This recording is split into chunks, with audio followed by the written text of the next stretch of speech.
Ramani dan juga para upasaka upasika sekalian. Ini hari kedua saya hadir untuk memberikan Dhamma Desana, dan besok siang saya sudah meninggalkan Jambi kota ya. Karena Jambi itu ada dua, Jambi kota sama Jambi provinsi ya. Untuk kembali ke Surabaya, oleh karena lusa sudah ada acara pembukaan Wesak Festival yang diselenggarakan oleh Young Buddhist Association. Itu organisasi pemuda lintas sektor, lintas majelis ya, di Tunjungan Plaza. Ini sudah yang ke-10 mereka menyelenggarakan Wesak Festival di mall, di mana Buddha rupanya setinggi 13 meter, terbuat dari bahan ogoh-ogoh, di mana situ digambarkan Sang Buddha menyambut dan memberikan dharma kepada ibunya di surga Tawatimsa. Itu adalah, dan selama 3 hari mereka menyelenggarakan di mall, kemudian dilanjutkan membawa ogoh-ogoh itu ke Jakarta, di Taman Anggrek diselenggarakan, di mana salah satu panitianya anggota Anda, yaitu Sandi, mungkin nggak hadir ya. Nah, saudara sekalian, hari ini saya diminta berbicara mengenai topik makna kekayaan ya. Oh, jadi kaya menjadi kaya, maunya apa ini? Kaya itu ada 2, kaya dalam arti harta, dana, ya bukan dana ya, dana, dahanya itu artinya harta benda. Kalau dana dipanjang, A panjang, itu artinya memberikan persembahan ataupun sedekah. Ya. Atau yang kedua, kaya itu adalah kaya apa? Kaya manusia, kaya monyet. Kaya jadi sepertinya, tapi sebenarnya tidak. Ya saudara sekalian, bahwa seringkali dalam kehidupan kita itu dipandang orang oleh karena kaya apa tidak, memiliki harta apa tidak. Selalu pandangannya dilihat dari orang lain memandang kita. Ya, kalau bajunya itu aja, ya, dianggap tidak kaya atau pelit ya, tidak mau ganti ya. Seperti Banti ini tidak pernah ganti gitu ya, tidak ketahuan ganti apa tidak hari ini begitu. Selalu dilihat orang lain itu kita itu memiliki apa milik kita, dan dilihatnya dari orang lain bukan oleh kita sendiri. Nomor 1 yang dicari lihat itu adalah apa yang dia pakai hari ini. Karena kemana-mana pasti kita bajunya ganti-ganti. Nah, kita kelihatan bajunya ini bikinan mana. Kalau di Jakarta bikinan Tanah Abang, kalau Surabaya bikinannya jual dari Pasar Atom, atau Tunjungan Plaza, atau bermerek. Saya pernah dulu waktu masih bekerja di Rothman Softball Mall, yaitu perusahaan asing yang memproduksikan rokok Dunhill. Ya, waktu itu. Kemudian pada waktu di kantor, dompet saya taruh di meja begini. Staf saya lihat gitu, waduh, mereknya Dunhill ini. Mahal ini pasti itu.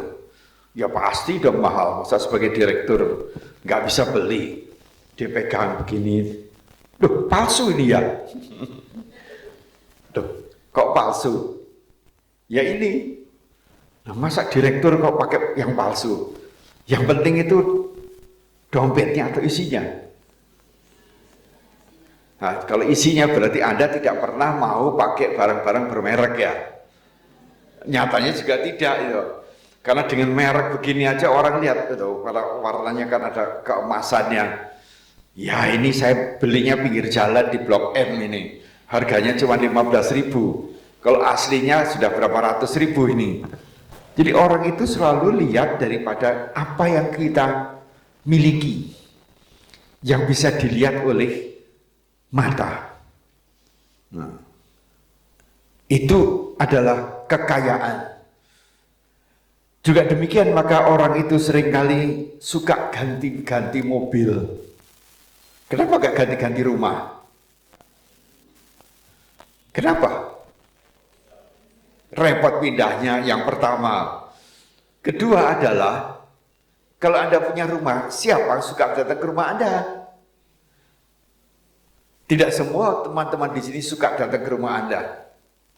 Tapi kalau Anda punya mobil, punya motor baru, masuk wihara ini, semua bilang, wah, mobilnya baru. Ya saya mengalami, karena kehidupan saya selama lebih dari hampir 50 tahun itu hidup seperti Anda, ya sebagai umat awam yang juga mencari kekayaan. Karena apa? Ya dipandang orang. Seringkali kita itu terpandang apa tidaknya tergantung daripada kekayaan yang kita miliki. Kalau pakai kaos mereknya apa? Ada KW apa tidak KW? Asli apa tidak asli? Ya. Ada anak muda di Jakarta waktu itu, waktu saya katakan, dia pegang sabuk saya, ternyata palsu juga. Ya semuanya juga palsu, cinta juga palsu kok sekarang. Loh kok betul, berarti ngalami itu yang bilang betul itu, wah korban cinta itu. Sakitnya badan tidak seberapa dibandingkan sakitnya cinta.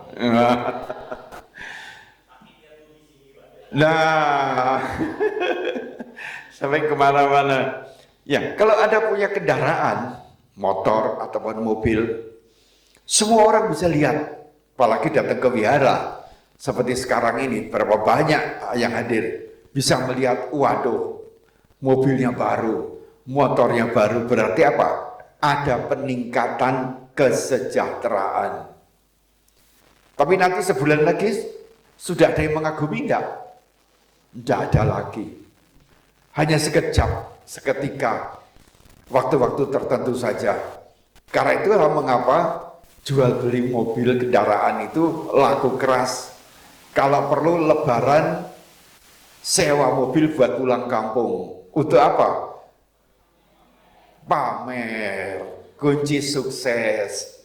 Kalau Imlek enggak ya?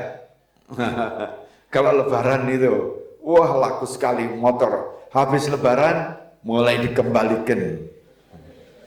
Cicilannya dikembalikan, ya. Akhirnya matanya sendiri yang mencicil-cicil itu. Mencicil bahasa Jawa itu melotot-melotot gitu. Karena mesti membayar kembali. Itu yang dicari. Harga diri kita tergantung daripada materi yang kita miliki. Ini adalah pandangan umum bagi orang-orang yang masih melihat ke kanan. Kemarin ada yang sudah melihat filmnya. Itu ada dua jalan kan. Jalan ke kanan itu adalah jalan mencari materi, jalan mencari pangkat, jalan mencari kekuasaan, jalan mencari ketenaran. Itu jalan kanan. Batasannya juga tidak ada. Nah jalan kiri kemarin Anda lihat, yang satu adalah jalan spiritual, yaitu mencari jalan kebaikan, keindahan, dan juga kesucian. Itu jalan ke kiri. Kalau yang jalan ke kanan, ukurannya adalah seberapa banyak, seberapa jauh kita memiliki. Karena itu mantra juga Om Mani Kam Hum, Om Mani Kam Hum, Om Mani Kam Hum, ayo duitnya datang, duitnya tangannya begini kan, gitu. Kalau Mani Kam Hum, Om Mani Kam Hum, Om Mani Kam Hum, gitu. Kalau yang ke kiri jalannya adalah bukan Om Mani Kam Hum, ini adalah jalan giving, memberi. Yang kaya yang mana? Yang kanan atau yang kiri? Apa iya? Kalau ketahuan yang kiri itu lebih bagus, nanti pada akhir acara ini dihitung berapa dana yang terkumpul. Akan ketahuan bohong apa enggak. Di tempat ibadah manapun juga, dana mingguan kolektor selalu kalau yang bunyi kerincing-kerincing itu krompiong supaya orang tahu itu. Jadi jangan kiri itu adalah jalan memberi. Ya, jalan dana, DHANA. Ya, kalau kepada yang lebih tinggi namanya persembahan. Kalau yang rata pada teman namanya pemberian, giving. Kalau terhadap orang yang lebih rendah namanya sedekah, amal. Tangannya itu di atas. Kalau yang ke kanan tadi manikam gitu ya, tangannya ke kanan terus ya, karena apa? Menerima. Coba yang satu menerima, yang satu diminta memberi, yang iri siapa? Kalau yang kanan itu dikasih duit, nih kamu tangannya begini, yang kiri siap memberi tapi tidak diberi. Loh, saya kok enggak, Pak? Ini sifatnya manusia. Jadi ada dua langkah kemarin saya katakan. Jalan kanan adalah jalan keduniawian, yang ke kiri adalah jalan spiritualitas, jalan dhamma. Yang kanan adalah jalan mencari, mendapatkan, menggali terus menerus, nggak pernah ada habisnya, nggak ada batasnya. Karena apa? Selalu dibandingkan dengan orang lain. Jawabannya selalu kurang, kurang, kurang. Kenapa jawabannya kurang? Karena kurang ajar. Karena ketidakpuasan, serba tidak puas. Tapi kalau jalannya serba kiri, jalan kesederhanaan. Kedua adalah jalan kepuasan. Berapapun juga yang saya miliki, saya bersyukur, saya puas. Yang satu adalah jalan meminta, yang jalan ke kiri adalah jalan memberi. Jadi kalau hari ini saya tidak memberi, saya merasa kurang hidup saya di dalam berdana. Ini dua jalan berbeda. Yang satu jalan fisik, yang satu adalah jalan spiritual. Dua-duanya mempunyai arti kaya. Satu adalah kaya materi, mobilnya bagus, rumahnya bagus, istrinya cantik, suaminya ganteng. Kehidupan saya juga demikian. Selama lebih dari 50 tahun, yang saya cari adalah kekayaan. Kalau untuk orang bisa menghargai saya, ya saya tidak boleh bergantung sama orang lain. Berarti apa? Saya harus mencari kekayaan untuk mencukupi diri saya sendiri dan keluarga saya. Karena kalau saya bergantung sama orang lain, saya tidak ada harganya. Berarti apa? Ya saya harus mencari, harus mencukupi. Cuma 3 pertanyaannya, sampai di mana batasnya? Oleh karena itulah maka orang itu harus belajar bahu saca. Kalau Anda membaca Manggala Sutta ya, bahu saca cak si panca. Nomor 1 bahu saca. Belajar dengan baik, cari ilmu. Entah itu ilmu komputer. Kalau buruk perilakunya ya ilmu mencuri, ilmu korupsi. Karena untuk korupsi itu bukan orang yang menderita sekarang ini. Orang kaya pun, orang berpangkat pun, kalau moralnya miskin, maka dia juga korupsi. Ujung-ujungnya korupsi masuk bui. Yang menderita bukan aja dirinya sendiri, tetapi juga anaknya, keluarganya, pamornya, dan sebagainya. Oleh karena itulah maka bahu saja itu dipentingkan di dalam agama Buddha. disuruh belajar dengan baik, bahu saja. Tentu kalau kita sudah bahu saja itu punya maka kita akan memiliki kekayaan ilmu. Ilmu itu juga kekayaan karena bisa diterapkan, sipa diterapkan, maka kalau ilmu itu diterapkan menghasilkan kekayaan. Bisa juga kekayaan intelektual, yaitu dalam bentuk nyanyi, lagu, penemuan-penemuan. Itu asalnya dari bahu saja. Kemudian kalau sudah mendapatkan itu semua, untuk siapa?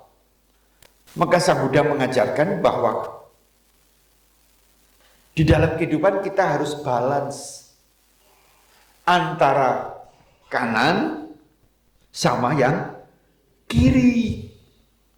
Itu yang saya lakukan pada waktu saya masih sekolah dulu, masih kuliah. Ya dua itu, mencari ilmu setinggi-tingginya, secepat-cepatnya untuk jadi sarjana. Di samping itu saya juga mulai menabung yang satu ilmu pengetahuan untuk cari cuan, sama cari pangkat nanti untuk jabatan. Kemudian yang kiri juga saya aktif di dalam pengembangan dharma. Di samping belajar dharma dari para senior-senior, karena waktu itu nggak punya komputer, belum ada, belajar dari sana. Sambil belajar, sambil memberi. Tangan kanan belajar memberi, tangan kiri memberi. Sejak saya kenal dengan agama Buddha, tahun 63 itu, setelah lulus jadi sarjana, saya dipanggil oleh Sukom. Kamu kan belum kerja ya? Belum Bante, masih cari. Mau nggak ke Jambi? Waduh, belum pernah dengar Jambi. Kenapa Pak Anu Sukom? Ini ada kepala sekolah butuh kepala sekolah itu. Kamu tepat untuk ke situ. Ketemui namanya saya Ibu Emi dulu. Wah, nggak tahu ada keturunannya enggak di sini. Ya, Ibu Emi. Sana, pegang itu sekolah itu. Saya kira kemarin saya lewat ada juga ya namanya sekolah apa, Trirata atau apa gitu. Sari Putra ya, kemarin lewat saya, oh ini yang ditawarkan oleh Ibu Emi itu. Saya katakan, maaf Bante, terlalu jauh. Jambi zaman dulu, Jambi kan susah itu. Pesawat, saya tidak mau. Ya, saya cari yang di Jawa saja. Biasalah orang Jawa, mangan gak mangan asal kumpul. Makan gak makan asal berkumpul bersama-sama. Sama-sama menikmati. Maka saya tidak mau pergi ke Jambi itu. Maka Jambi itu pertama kali saya kenal ada di situ. Belakangan saya diajak oleh beliau pergi ke Palembang juga, sampai ke Lahat gitu. Ya. Kebetulan pulang dari sana saya dapat panggilan masuk perusahaan Unilever. Nah itu rezekinya. Ya, ada rezekinya. Bahwa yang sebelah kiri ini jangan dianggap remeh dengan cara mencari bahu saja pengetahuan, kemudian sipa, ya dapat menerapkan dharma itu, ceramah ke kiri, ke kanan, kemana saja, nggak dapat pekerjaan, nggak apa-apa, tapi kita bisa memberikan dharma kemanapun kita berada. Saya dulu waktu muda enggak seperti begini bisa ngomong. Dulu itu saya gagap. Kalau ngomong cet gitu loh. Sampai macet begitu. Sekarang doyan ngomong kayak begini. Jadi sebelah kiri ini juga penting. Bahu saja mempelajari dharma. Yang kemarin saya utarakan sebagai makanan, tapi sekaligus sebagai obat. Karena manusia hidup, di samping kita hidup, kita juga sakit. Apalagi sakit hati. Wah itu Tidak ada yang bisa mengobati kecuali dirinya sendiri, dan saya ngalami beberapa kali. Ya. Mungkin itu dampaknya karena nggak menikah gitu ya. Nah, jadi kita punya itu, bahu saja mempelajari Dharma. Dalam mempelajari Dharma, nggak usah tinggi-tinggi. Boleh tinggi-tinggi, tapi Sang Buddha mengatakan lebih baik mempelajari Dharma itu satu kalimat dimengerti dengan baik, dipahami dengan baik, diterapkan dengan baik untuk kesejahteraan orang banyak. Daripada belajar satu buku, hafal, tapi nggak dipraktekkan. Tiap kali mau mempraktekkan, lihat buku dulu. Ayat berapa, syarat berapa. Ini cara yang paling mudah menurut Sang Buddha. Sehingga apa? Kita juga memupuk kekayaan dalam bentuk bahu saja, pengetahuan untuk mencari nafkah, sama yang satu adalah untuk menjaga diri sendiri terhadap kegoncangan hidup. Hidup ini penuh dengan ketidakkekalan, ini akan terjadi terus-menerus. Termasuk kalau kita kehilangan sesuatu yang kita cintai. Kan ke kanan kan mencari jodoh, mencari anak, mencari barang. Ini kan tidak kekal. Begitu ini lepas dari diri saya, anicca, maka kita itu goncang. Termasuk kalau barangnya pecah, barangnya rusak, barangnya hilang, terjadi kematian, goncangnya bertambah, kita melekat terhadap benda itu, bertambah goncangannya hebat. Nah, ini hanya bisa diobati dengan Dharma. Gunanya itu di situ. Kalau enggak, waduh, setengah mati. Ada seorang kapia saya baru-baru ini Jakarta itu, mendadak anak perempuannya satu-satunya meninggal dunia secara tidak wajar. Sampai sekarang masih goncang juga, meskipun dia aktif di wihara. Tapi kalau sudah kehilangan apapun yang kita cintai, apalagi itu anak perempuan satu-satunya, maka goncangannya juga harus ada yang menemani dan menjaga agar jangan sampai terjatuh, kehilangan pegangan. Ini gunanya bahu saja itu, memahami.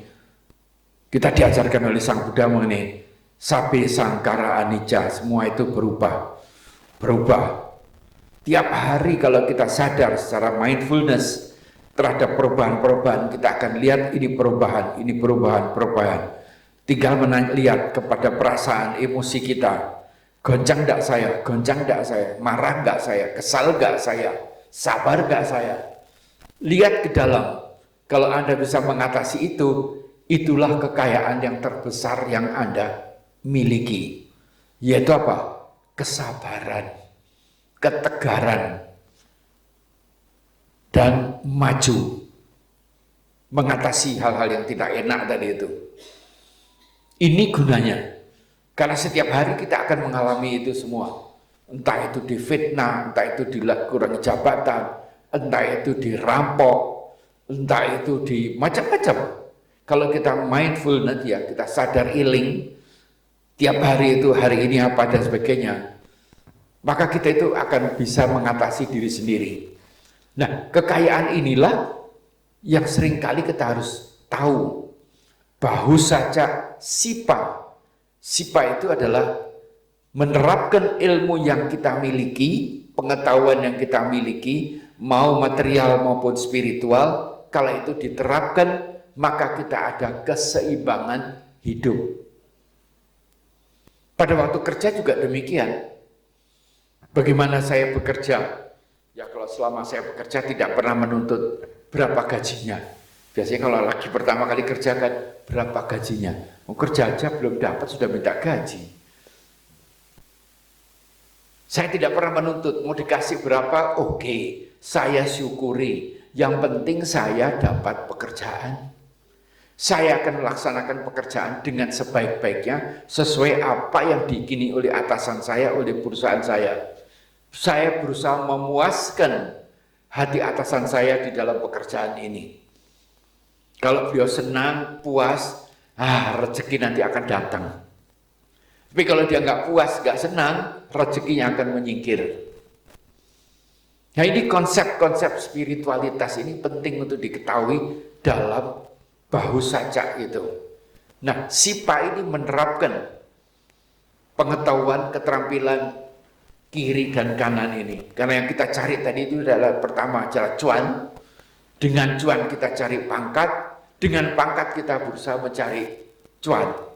Dua ini adalah satu kesatuan. Kemudian yang ketiga baru kita mencari kepopuleran sebagai penyanyi.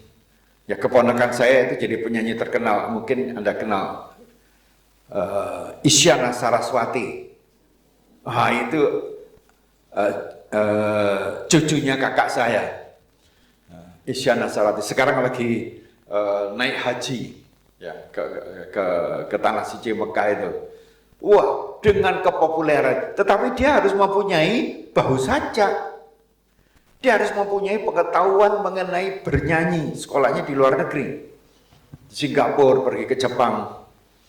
Dia berdua dengan kakaknya, satu kakaknya ada di New Zealand itu. Saya kunjungi juga. Tetap bahu saja itu penting, harus punya keahlian. Itu adalah kekayaan. Jangan salah pandang yang disebut kaya itu cuma duit, cuma harta. Tetapi keterampilan itu juga penting sekali. Punya keterampilan. Dampaknya ya dia terkenal. Nyanyi, mau nyanyi seriosa dia bisa, mau nyanyi sopran bisa, dangdut pun bisa. Tidak semua orang bisa mempunyai kemampuan menyanyikan semua lagu-lagu begitu. Jadi hal ini penting sekali, harta, kemudian kepada posisi, pangkat, baru yang ketiga juga kita harus mempunyai kekayaan yang ketiga yaitu ketenaran. Kalau saya tidak punya ketenaran, pengetahuan, keterampilan, nggak akan diundang kemari kan? Cari yang lain aja lah gitu.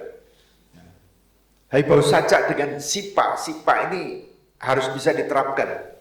Karena orang akan lihat kita itu tahu sama tidak tahu itu dari cara menerapkannya.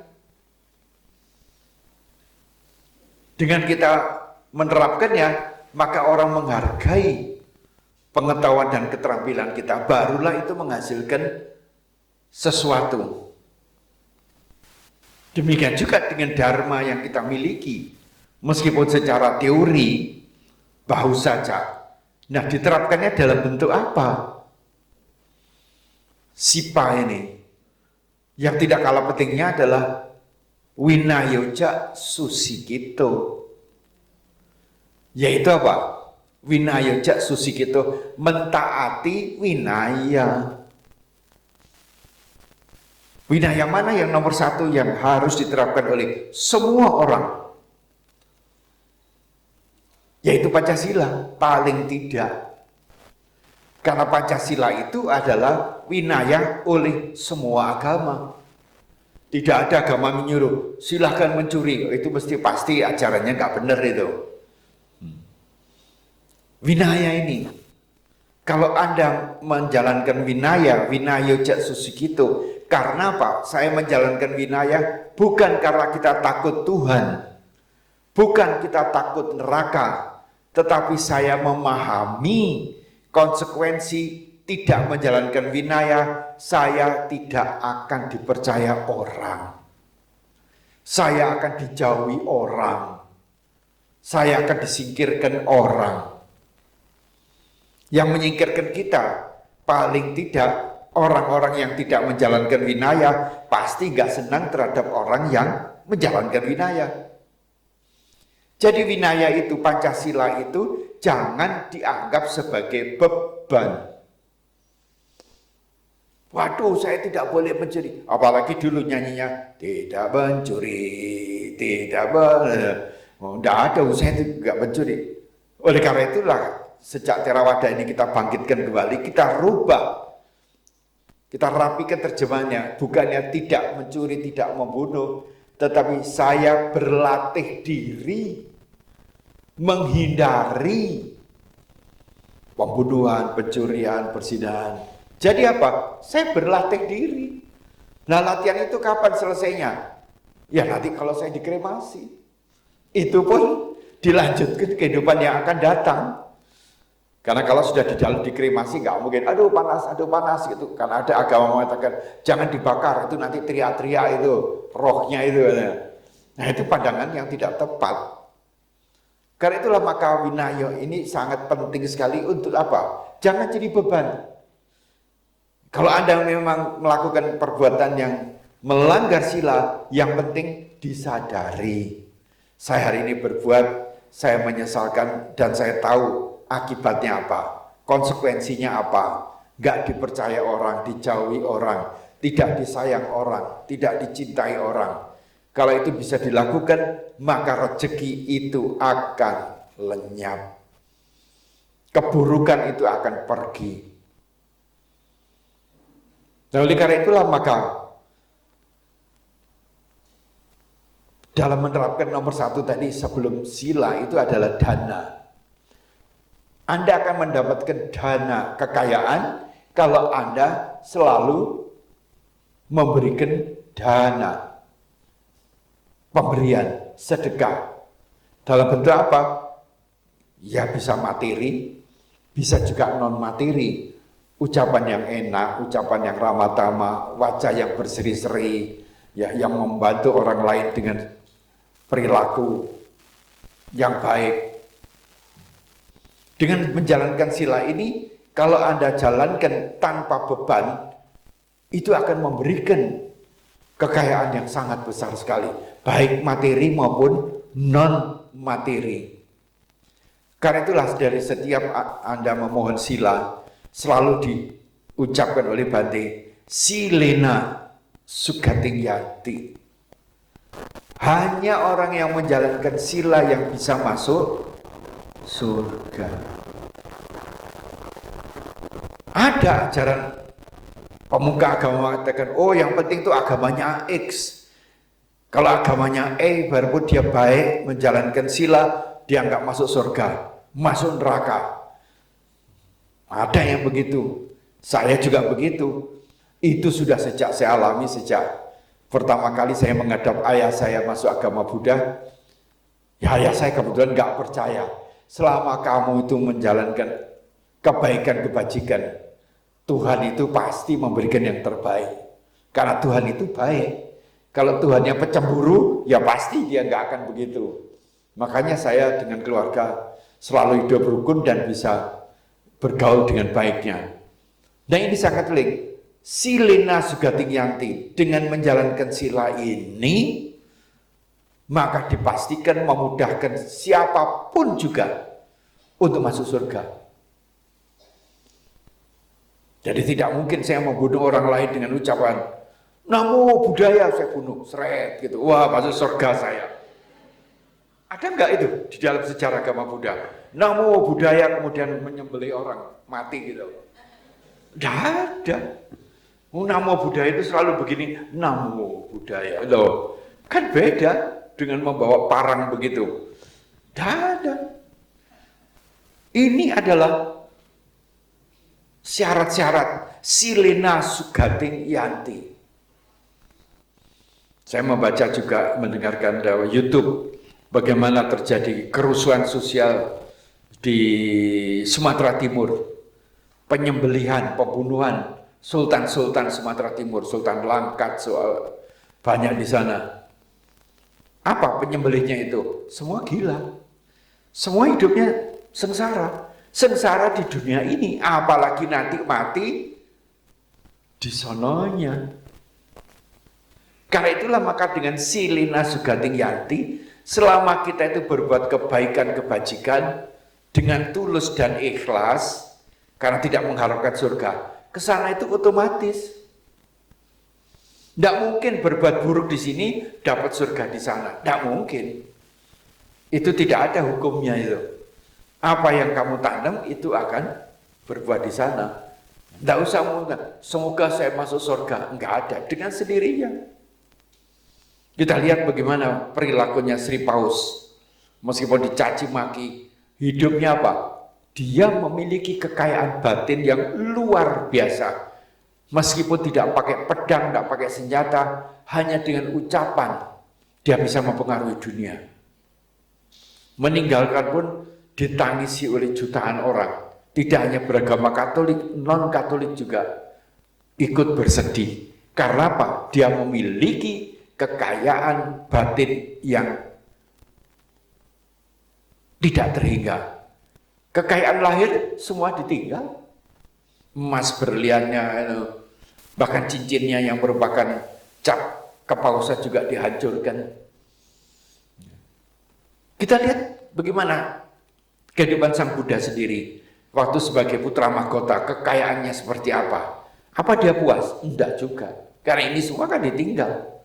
Tapi dengan menjadi Buddha, maka nama baiknya 2600 tahun.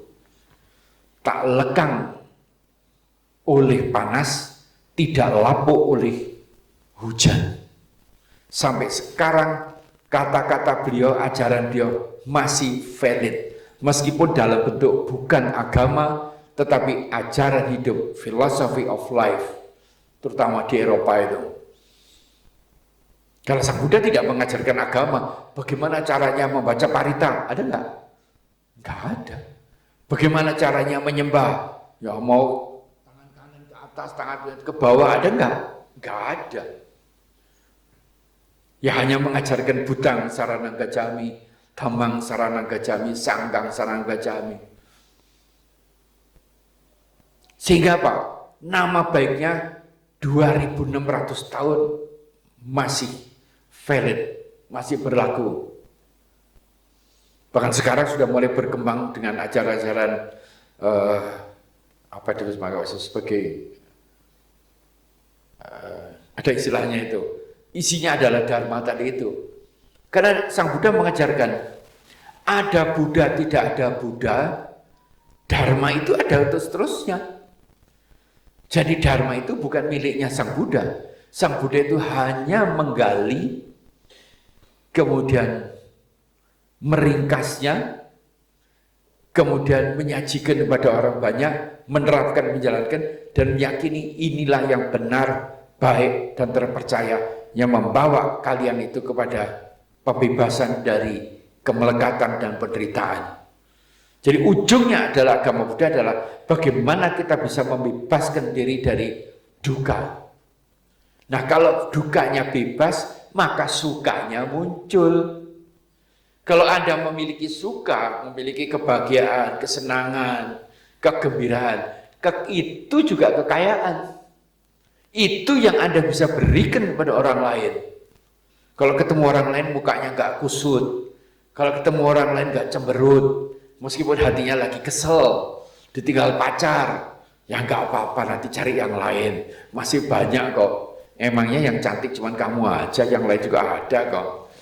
Nah, kalau nggak dapat gimana Bante? Ya sudah, jadi biku juga nggak apa-apa. Jadi biku juga bahagia kok. Mungkin kalau nggak jadi biku tidak bahagia, ada. Ya orang yang berasal dari Jambi ini, ya dulunya bahagia, begitu nikah tidak bahagia, ya sekarang nggak tahu ada di mana. Bisa terjadi. Jadi biku juga banyak yang tidak bahagia. Ingin cari bahagia, coba jubah dan kawinlah. Aduh sakit kepala Bante sekarang itu. Dengan menikah, ngurusin istri, mengerti anak, mertua, orang tua, kapan habisnya ini? Ya itulah namanya hidup. Jadi biku juga begitu, sama saja. Kalau kita mempunyai kerajinan, rajin untuk memberi dengan tulus dan ikhlas, maka kita itu apa hidupnya? Enteng, ringan. Karena semua beban itu bisa dilepas. Yang membuat kita menderita, duka itu oleh karena kita itu banyak mengambil sesuatu keinginan, kita taruh di pundak ini, keinginan ini taruh di sini. Lama-lama badannya terbongkok-bongkok begitu. Karena beban kehidupan yang sangat berat sekali. Terhadap istri, anak, mertua, orang tua, keponakan, belum masuk partai, masuk jabatan, terus menerus. Perusahaan juga begitu. Saya punya kenalan juga seorang konglomerat juga, ya, orang Bali, anak raja, datang kepada saya, Pak, waktu itu belum jadi biku. Saya sudah punya perusahaan ini, perusahaan ini, perusahaan ini. Yang lantas yang belum punya apa, Pak? Perusahaan rokok. Karena saya kan bekerja di perusahaan rokok ya. Apa yang belum saya punya? Jadi kalau Anda mengambil hidup jurusan ke kanan, itu selalu pertanyaannya, apa yang sebelum saya punyai? Dalam bidang materi ataupun pangkat. Kenapa? Setiap orang itu mempunyai keserakahan, keinginan lebih, mendapatkan lebih terus. Sama dengan makan, kalau tadi makanannya banyak. Kalau saya rakus, semua dimakan, semua dimakan. Ujungnya apa? Nggak bisa berdiri. Apa? Ya kepengen muntah. Saya lihat tadi, ini akibat tadi malam saya ceramah mengenai pempek. Ada pempek sebelah kanan, pempek selamat sebelah kiri. Ada yang sebelah kanan, ini yang dimakan, di mana itu? Tadi pagi ada pempek lagi, ini akibat ceramah tadi malam ini. Apa akhirnya dimakan semua? Ya tidak. Kalau kita bisa menahan diri, ya saya nyoba, ya ini cuma 1 biji, ini 1 biji, supaya adil dapat semua satu-satu. Maka apa? Hidup ini enteng, perutnya nggak nyesek. Jadi sejak tadi pagi sama kemarin saya nggak makan nasi, makanya pempek melulu. Jadi kita itu dengan mata yang memerintah kita itu adalah kesadaran. Iling tadi. Kalau kita sadar matanya, sadar kupingnya, sadar lidahnya, sadar tubuhnya, maka kita bisa kendalikan. Yang ada adalah kita memiliki kekayaan batin yang kuat. Dan ini akan membawa dampak kekayaan lahirnya itu akan mengikuti. Jangan sebaliknya. Jangan sebaliknya. Oleh karena kita disayang orang, dicintai orang, maka rezeki itu dengan sendirinya akan muncul. Karena kita. Oleh karena itulah mengapa kalau Anda membaca Sangganusati Supati Pano Bhagavato Sawaka Sanggo, bahwa orang itu hendaknya berbuat baik, uju hendaknya orang itu jujur. Yang ketiga juga orang itu hendaknya bertindak pantas. Ini semua kalau kita lihat 3 ini, maka dampaknya apa? Ahuneo, pahuneo, dakineo, dakineo. Maka kita itu akan didukung oleh banyak orang, dibantu oleh orang banyak. Oleh karena apa? Kita menjadi sawaka, menjadi orang yang baik. Belum sampai sawaka yang mencari, yang masuk arus ya baik dalam pengertian sebagai manusia yang biasa. Baik, jujur, sungguh-sungguh jujur, ya. Selalu hidup untuk manfaatnya untuk orang lain, kehidupan lingkungan. Ahuneo, dakineo, anjali aranio. Orang akan hormat, akan menghargai kita. Dan kita akan dicari orang. Ini kekayaan yang kita miliki karena apa? Kita selalu giving, memberi. Bukan taking.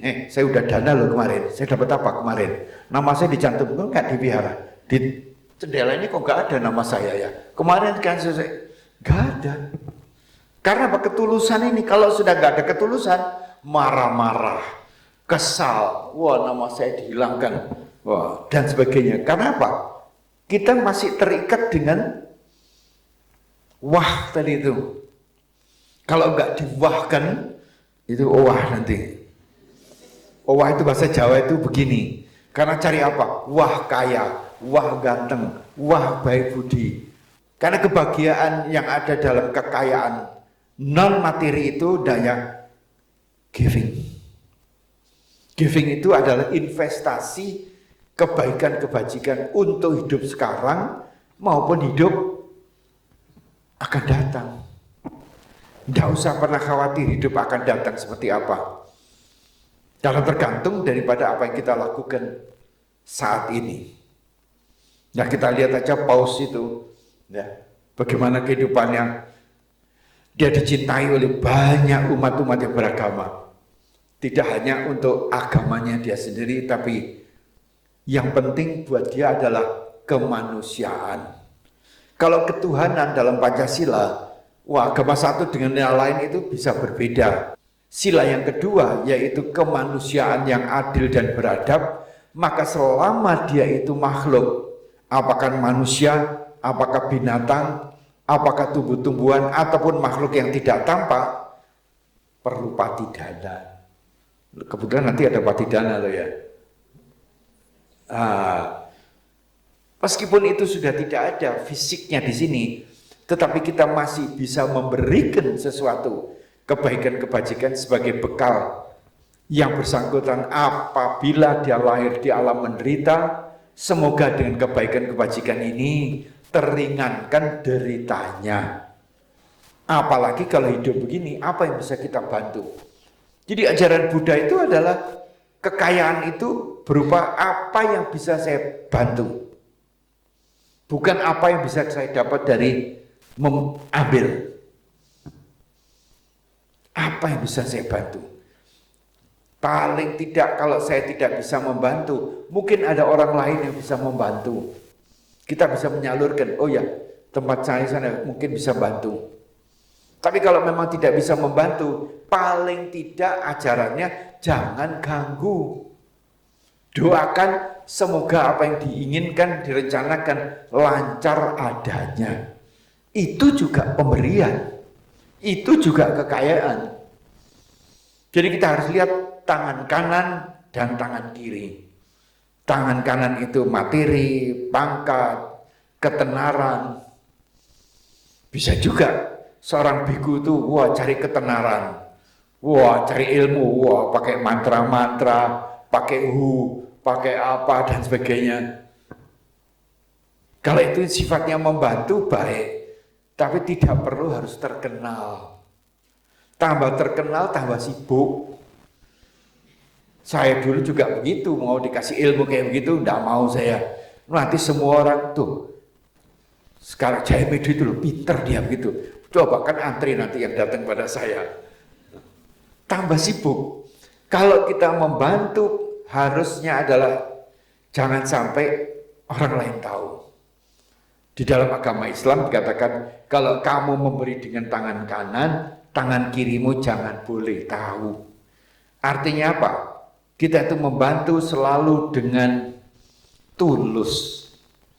Tidak mengharapkan apa-apa dari orang lain. Ucapan terima kasih pun, kalau dia nggak mengucapkan terima kasih, nggak apa-apa. Masa sudah dibeli kok nggak bilang terima kasih, melengkos lagi gitu. Wah, itu mencemarkan apa yang sudah kita bisa berikan. Itu merupakan kilesa. Tapi kalau dia mau melengkos nggak terima kasih, semoga dia berbahagia. Ya sudah, selesai. Karena kebaikan gitu pasti akan tercatat. Dalam agama lain juga gitu. Sebelah kiri dan sebelah kanan ada malaikat yang mencatat. Sebelah kanan malaikat perbuatan baik kita dicatat oleh dia, tangan kiri dicatat oleh malaikat sebelah kiri. Kalau di dalam dharma, catatannya di mana? Di dalam hukum karma yang berbentuk energi, bukan makhluk yang mencatat gitu. Dan di dalam kisah Sang Buddha sendiri ada Dewa Bumi. Mengapa Anda selalu kalau sudah berdana makanan kepada Banti ada pelimpah jasa menguncurkan air ya? Apa itu ceritanya? Itu ada Dewi Air. Bahwa Sang Buddha pada waktu itu didatangi oleh Mara, kebaikannya yang Anda lakukan itu disimpannya di mana? Maka Sang Buddha mengatakan ini disimpan oleh Dewa Tanah, Dewi Tanah. Kemudian rambutnya dibuka begini, Dewi Tanah itu membuka rambutnya, mengucur air-air tanda-tanda kebaikan dan kebajikan dari Sang Buddha. Maka itu kebaikan-kebajikan itu akan dicatat oleh Dewi tanah. Yang nyatet itu Dewi, kalau Dewa itu nggak pernah nyatet dia, ngabisin aja itu. Kalau Dewi itu tukang simpen itu, kalau gajian nyimpennya gitu. Kalau Dewa itu ngabisin aja gitu loh. Ada aja yang mau dibeli. Nah, itulah ada Dewi tanah itu. Yang mencatat kebaikan kebajikan itu legenda ya. Makanya ada Sang Buddha, gambarnya Dewi tanah yang rambutnya terurai, kemudian ada airnya yang begitu.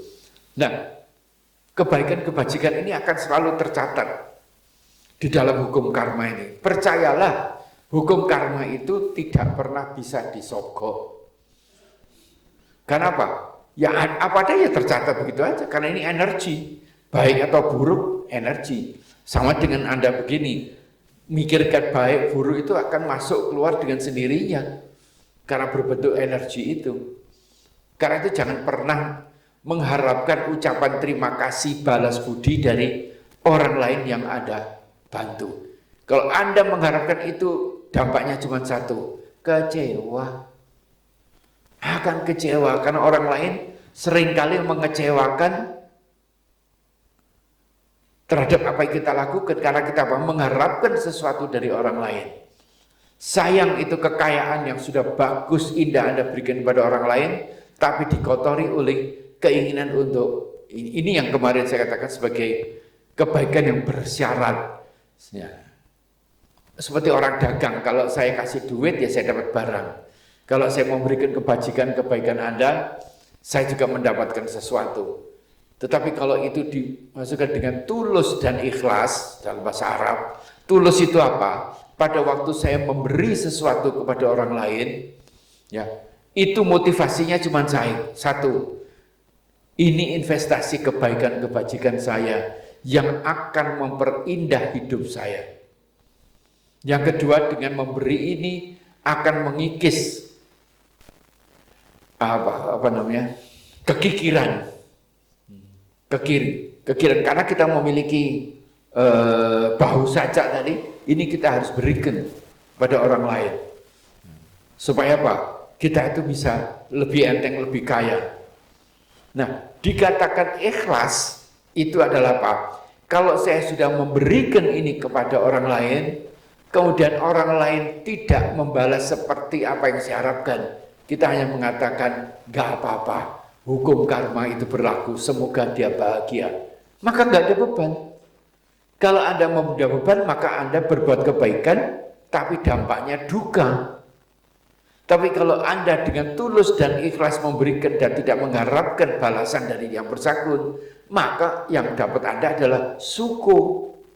Jadi suka itu, kekayaan itu tidak akan datang dengan sendirinya, tetapi bisa kita ciptakan dengan cara kita merubah mindset dan hati nurani. Karena itu kecerdasan emosi ini penting. Tidak cukup kecerdasan intelektual. Kecerdasan intelektual itu juga bahu saja, SIPA, pada waktu diterapkannya itu adalah kecerdasan emosional. Nah, kalimat berikutnya itu adalah Subhasita Cebalana. Kita itu memiliki sahabat yang banyak, baik. Punya sahabat yang banyak. Punya ucapan yang baik. Kalau sahabatnya banyak, pasti ucapannya baik toh. Kalau ucapannya buruk, pasti nggak ada temannya. Nah, ini yang ketiga ini juga penting. Yang ini disebut sebagai kebajikan, kecerdasan sosial. Dimanapun saya berada, saya aktif berhubungan sosial dengan orang lain. Jadi tidak egois. Yang penting seperti kemarin ditanya, orang yang pelit itu orang egois, tidak ngerti adanya kecerdasan sosial di samping kecerdasan emosional tadi. Kalau kita punya kecerdasan sosial, kita tuh diterima di organisasi apa aja. Organisasi itu kelompok masyarakat mana aja, kita akan diterima dengan senang hati, dengan gembira, kita akan diundang. Nah, kalau diundang, kita diperhatikan orang itu adalah doa kita itu sehat dan usia panjang. Nah, sehat ini tentunya ada makanan, ada minuman, ada exercise, Kalau masih muda pergi ke gym, kalau saya tidak bisa pergi ke gym, nanti mati nanti itu. Ngecilkan perut aja udah susah. Maka itu caranya adalah, maka kita akan sehat dan usia panjang. Sehat dulu, usia panjang itu belakangan. Daripada tidak sehat usia panjang, penderitaan itu. Tapi kalau sehat, berapapun usianya, panjangnya usia, kita terima dengan senang hati. Berapapun juga saya terima. Ya. Siapa yang bisa kita contoh baru saja? Titik Puspa. Anda lihat, sudah tua, masih cantik, karena apa? Fisiknya dipelihara. Tapi tidak hanya fisiknya dipelihara, batinnya juga dipelihara. Dia ikut meditasi. Siap-siap ya Tuhan, terima kasih. Saya biarpun usia kayak begini masih bisa diberi berkah. Saya masih menyanyi di istana dulu zamannya waktu masih muda. Di depan Presiden Soekarno. Setiap saat sekarang saya berdoa, kapan aja saya dipanggil Tuhan, saya siap-siap. Enggak, jangan kayak saya. Kenapa berarti usianya sampai 84 tahun ini? Ya karena budek. Ya Tuhan, kau panggil aku. Jangan panggil-panggil, nanti saya pergi nanti. Karena itu perlu budek. Dia dipanggil Tuhan, pura-pura gak dengar aja lah gitu. Nanti nggak bisa ke Jambi lagi, nggak bisa pempek lagi nanti itu. Nah ini sangat penting seperti kita lihat contoh dari sekitar kita itu. Dharma itu bisa kita cek ihipasiko itu tidak hanya dari pengalaman pribadi, tapi juga pengalaman orang-orang lain. Coba ditipis Pak ya, bisa meninggal dunia dengan tenang, ya, dan dapat kehormatan begitu banyak dari presiden dan sebagainya. Karena apa? Kembali dia mempunyai kekayaan spiritualitas yang tinggi. Di samping bahu saca, si panca, winayoca, susikito. Subhasita mempunyai sahabat yang banyak sekali. Karena apa? Tidak lupa bermeditasi. Meditasi apa? Memperkokoh kekuatan spiritual kita, kesadaran kita menghadapi ketidakkekalan ini. Terombang-ambing kayak apapun, tidak apa-apa. Ini seperti naik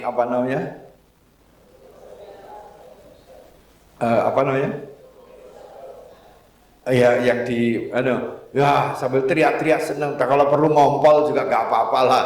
Ya. Hidup itu seperti itu, kita jalani. Karena itu kekayaan ini akan kita bawa, tidak hanya kekayaan sekarang. Kekayaan yang sekarang itu akan ditinggalkan. Tetapi kekayaan non-materi itu akan memperindah hidup kita akan datang, dan juga akan memperkaya kita untuk akan datang. Dan saya bersyukur, saya dari muda kenal dengan Sang Buddha. Seperti ada yang memanggil, maka bisa mengenal agama Buddha sejak muda. Sehingga apa? Kita bisa hidup dalam dua perahu. Kalau naik perahu itu kan ada kiri kanan ya, ininya dayungnya atau itunya. Ya ke kanan ke kiri semua dinikmati. Ya untung diingatkan oleh Bante Panyawaro, mau jadi biku sekarang, apa nanti kelahiran akan datang katanya. Ya sudah Bante, sekarang aja ya sudah, kalau sekarang segera aja gitu. Ya udah diajukan aja, nggak pakai mikir panjang-panjang. Kalau mikir panjang lagi, oh gak jadi lagi, lebih enak loh. Nah, itu adalah gunanya untuk memahami bahu saca cak si panca, winayo cak winaya. Ini penting sekali memahami aturan-aturan moral. Ada orang yang berpangkat tinggi tapi tidak bermoral. Ada orang yang kaya raya tidak bermoral. Ya. Banyak pelecehan seksual, tokoh-tokoh agama dan sebagainya. Ada. Nah, tidak kalah pentingnya adalah subhasita. Kita itu memiliki sahabat yang banyak, oleh karena kita itu memiliki ucapan-ucapan yang menyenangkan. Jadi ucapan ini sangat penting sekarang, karena bibir itu enggak ada gemboknya. Kalau ngomong seenaknya sendiri nggak dipikir, apalagi kalau sedang marah, tersinggung, kesal, wah udah berebet kayak merconnya waktu Imlek itu. Seperti begitu. Kendalikan kalau sedang marah, sedang kesal, lagi tidak senang, tingkatkan kesadaran, menyingkir dulu. Tunggu dulu, jangan seketika. Kalau sedang marah mengambil keputusan apa saja, pengalaman saya, pasti salah. Bagi berumah tangga, saya selalu ingatkan, kalau lagi marah, jangan suka ngomong cerai. Wah, cepet aja ngomong cerai gitu aja. Ini nyabutnya ini susah, ini sudah keluar ini, berbentuk karma ini. Sudah negatif, karena setiap perceraian tidak ada yang berdampak kebahagiaan. Hanya suku, sanggasa samagi itu, kerukunanlah yang membuat orang itu happy, suku. Perceraian itu selalu mendatangkan duka untuk pasangannya, untuk anak-anaknya, untuk mertua, orang tua, dan masyarakat. Buruk sekali. Karena itulah, jangan sekali-kali mengucapkan cerai gitu. Kalau dalam agama Islam ya itu haram hukumnya. Gampang-gampang menyatakan cerai itu. Karena kalau sudah marah itu sudah semuanya tidak terkendali. Emosi tidak terkendali dan itu pasti merugikan. Karena itulah maka kekayaan spiritual ini sangat penting untuk kita menjadi orang kaya batinnya, kaya kebaikan, kaya kebajikan yang nantinya berdampak dari punya kekayaan yang sifatnya kekayaan materi, yaitu harta, nama baik ya dalam masyarakat, ya itu akan terus menerus akan diingat apa kebaikannya, apa kebajikannya. Orang akan teringat, bukan keburukannya. Seperti Sang Buddha itu hidupnya juga pahlawan nasional kita banyak juga ya, yang namanya juga terukir indah dalam sejarah bangsa. Dahulu dikatakan sebagai pemberontak kayak Diponegoro ya, atau Imam Bonjol atau siapapun juga. Tapi dengan berjalannya waktu beliau menjadi seorang pahlawan. Dan saya bersyukur saya itu dalam hidup saya sekarang ini, saat ini pernah hidup berdampingan dengan para pahlawan nasional itu. Yang pertama adalah TB Simatupang, jenderal termuda itu. Ya, itu satu organisasi dengan saya. Saya banyak belajar dari beliau. Kedua adalah Franseda yang namanya jadi bandara di Kupang. Itu juga orang pandai juga. Terus kemudian yang ketiga, Syafruddin Prawira Negara. Dulu Presiden Republik Indonesia darurat di Bukit Tinggi. Gitu. Kemudian yang keempat belum dinyatakan tapi sudah dekat sekali, Gus Dur. Kemarin kita juga memperingati haulnya Gus Dur. Nah, kenapa orang Islam itu suka merayakan haul daripada kelahiran? Anda biasanya merayakan kelahiran dong, happy birthday ya. Kalau orang Islam dia lebih suka haul, merayakan hari kematian. Bukan mencari lihat susahnya.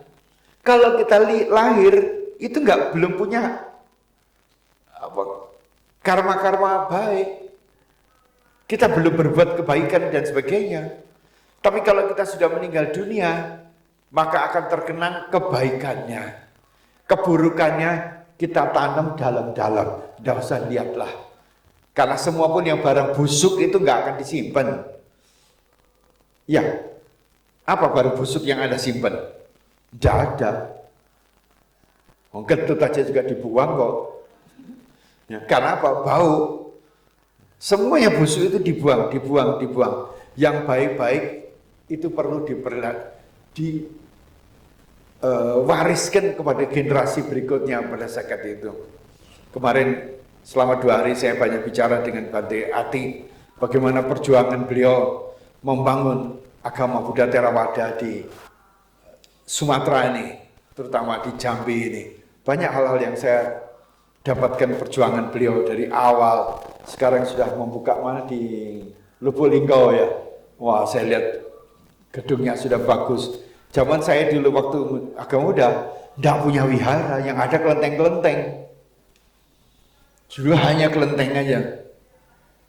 Kemudian ada tekad membangun wihara sendiri.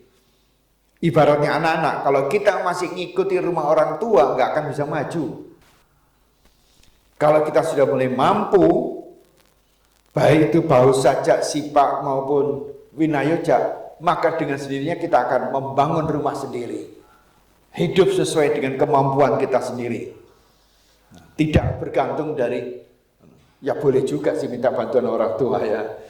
Kalau memang mau, kalau tidak ada, karena keluarga saya juga 11 anak. Lah kalau semua anak dikasih rumah, bapak saya kan bangkrut. Adik saya itu begitu, punya anak 3. Wah, tiap anak diberi rumah satu-satu, dapat mobil satu-satu. Saya bilang sama dia, lah bapakmu kasih berapa? Masa 11 dikasih rumah 11? Masa disediakan mobil 11?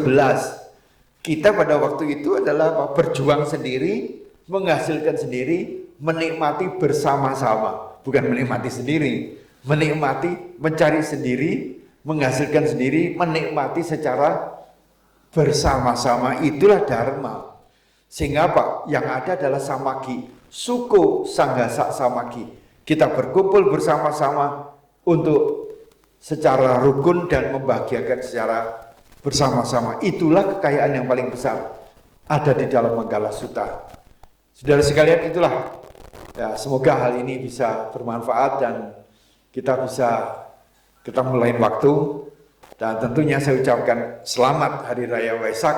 Semoga Sang Tiratana selalu memperkokoh kebaikan, kebajikan, dan berkah pada kita sekalian. Sabi sata bawantu sukitata. Semoga semuanya berbahagia.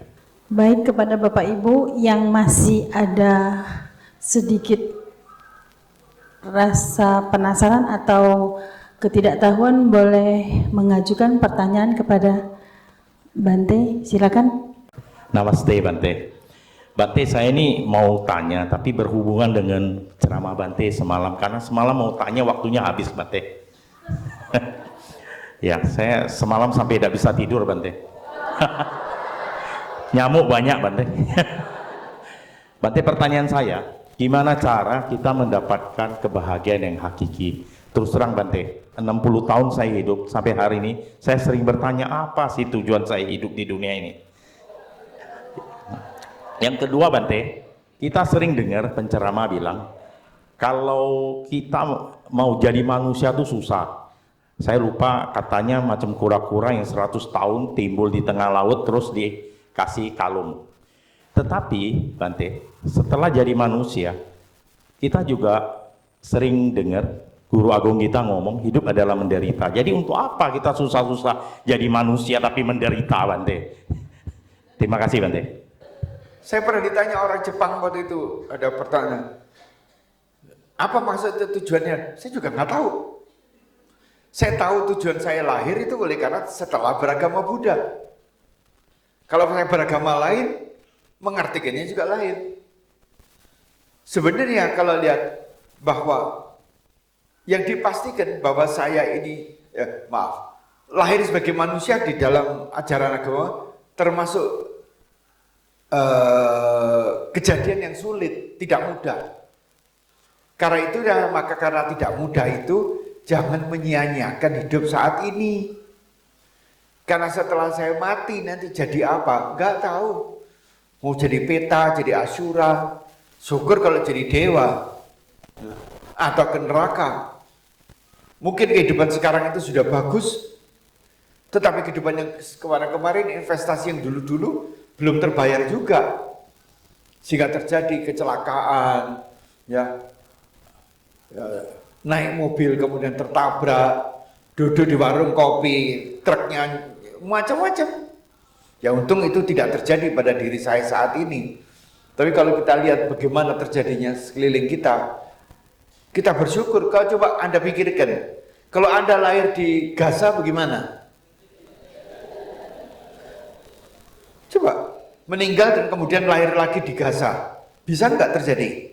Bisa. Kalau enggak di Afrika sana, sudah badannya hitam, tidak cakep, nasibnya jelek, Bisa terjadi itu. Karena itulah maka dengan kesadaran kita dari awidya menjadi widya, maka kita mulai membuka mata. Apa artinya hidup ini? Dan untuk apa saya hidup ini? Ternyata ya itu tadi, bahwa kalau saya hidup ini bisa memanage kecerdasan intelektual, kecerdasan emosional, kecerdasan sosial, hidup saya kok jadi bukan duka, ya suka. Suka karena apa? Diundang ke Jambi, dapat pempek. Coba saya tidak memiliki itu semua, apa Anda mau mengundang saya? Bisa menyajikan makanan dan sebagainya. Kita memiliki banyak sahabat. Saya pergi ke New Zealand, saya udah belum cerita ya. Saya pergi ke New Zealand, ada konferensi Sangga Sedunia. Kemudian saya ditemani oleh keponakan saya, kakaknya Isyana itu juga masih kuliah di sana, ngambil S3. Kemudian dia juga tahu wiharanya, diajak ke wiharanya di sana.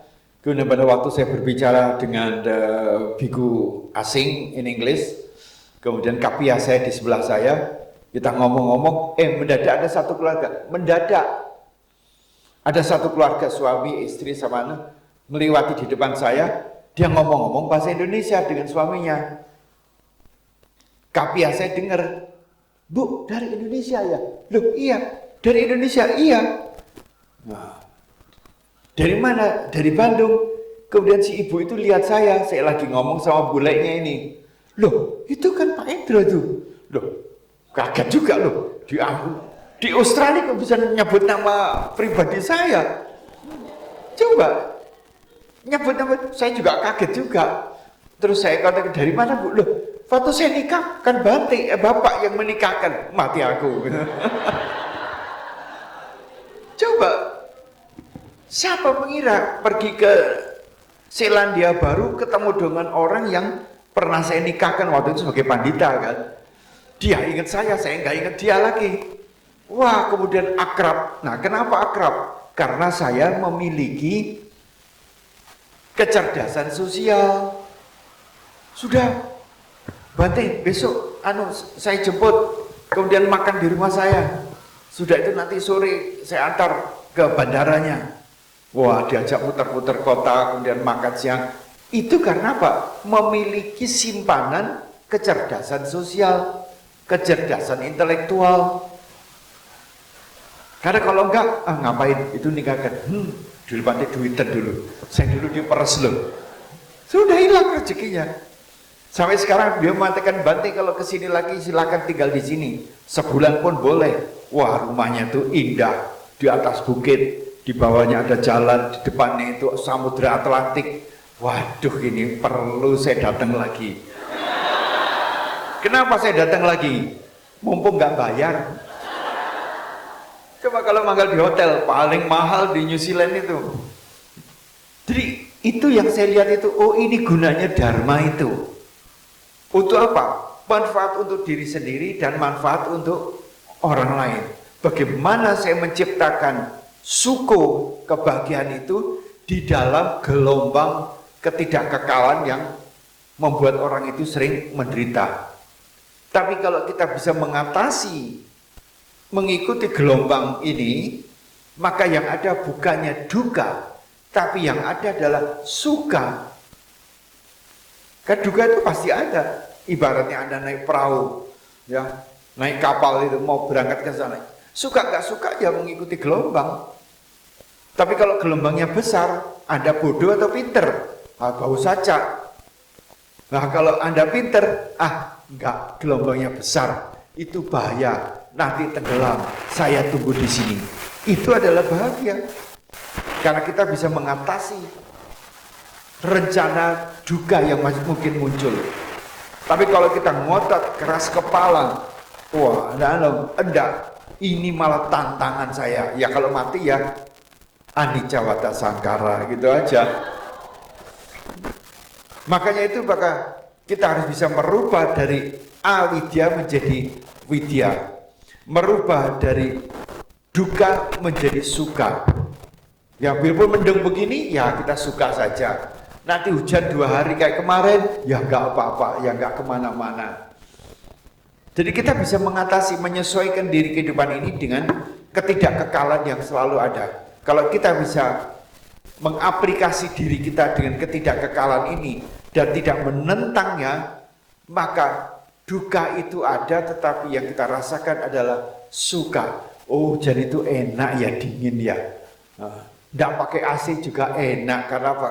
Dari kemarin kan hujan terus, ya, dan sebagainya begitu. Ya, jadi kita berbahagia tidak saja lahir sebagai manusia, tapi lebih bahagia lagi karena kita mengenal Buddha Sasana untuk kehidupan sekarang dan kehidupan akan datang. Jadi double happiness. Nah, orang nikah kan biasanya orang Tionghoa kan punya gambar double happiness ya. Nah, ya itu.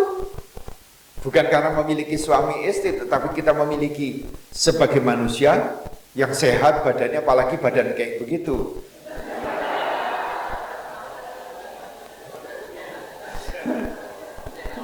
Nah, bedanya badan kayak begitu sama badannya beliau ini. Ya, sama-sama kuningnya. Kalau badan besar kayak gini, dalam bahasa Jawanya, apanya? Kalau maaf, jadi pikiran. Kalau badannya besar, itu bukan makmur, bikin sempit kursi.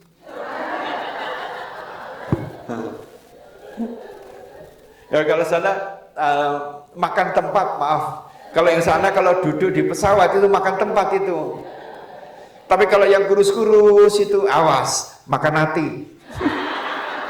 Makanya dia jadi kurus itu. Ya, jadi sama-sama salahnya juga ya. Hah?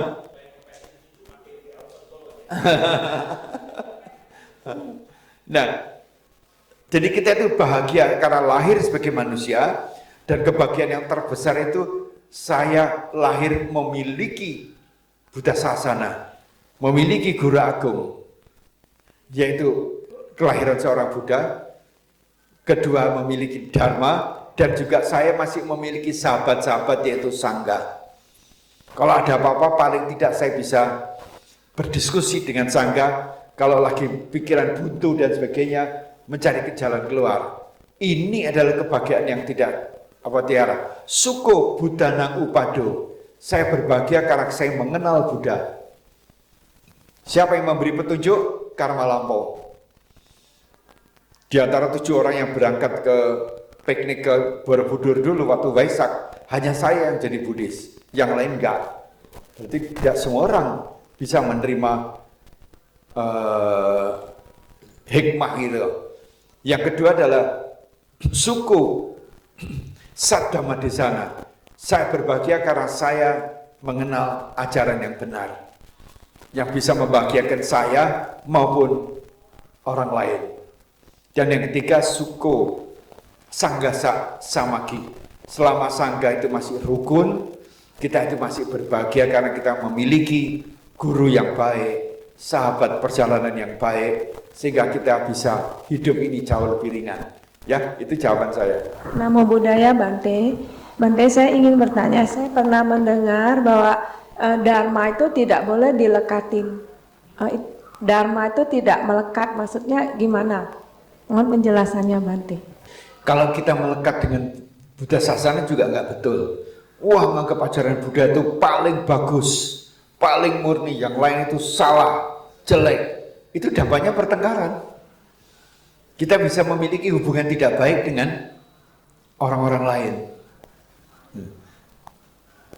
Jadi Dharma itu bisa juga dalam pengertian ajaran, juga bisa juga segala macam objek. Kalau kita melekat dengan objek, itu kalau objek itu berubah, kita itu menderita. Karena itulah jangan melekat.